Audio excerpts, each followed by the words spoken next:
Welcome to our channel. Today we how to backup your ConvertPro or other link tracking in Voluum, detailed guide step by step clearly. To start backing up your ConvertPro or link tracking in Voluum, first, log into your Voluum account. Go to the tracking section on the left sidebar. Select the links option from the drop-down menu. In the links dashboard, locate the ConvertPro link you wish to back up. Click on the link to view its details. Once you have the link details open, note vital information such as the link's ID, URL, and tracking parameters. Next, open a separate document or spreadsheet to record this information.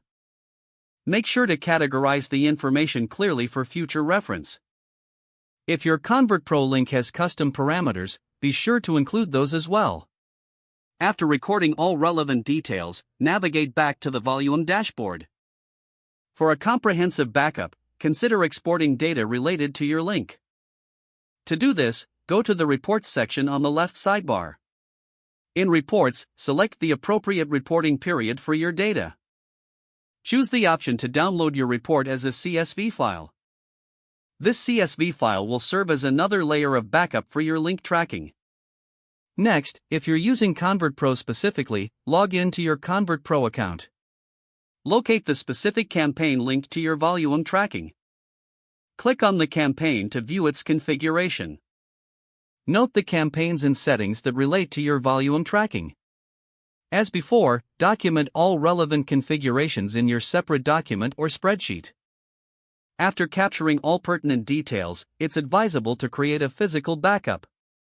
You can do this by printing the document or saving it to a secure location in the cloud.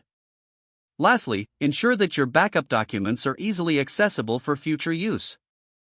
With these steps completed, you should now have a secure backup of your ConvertPro and link tracking in Volume.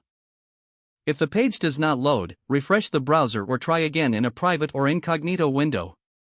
Make sure you are using the correct email address, then retype it carefully to avoid small typos.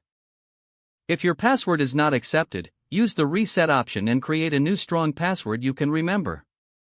Check your spam folder for verification or security emails, then complete any requested confirmation steps. Don't forget to like this video and subscribe to our channel for more step-by-step tech guides.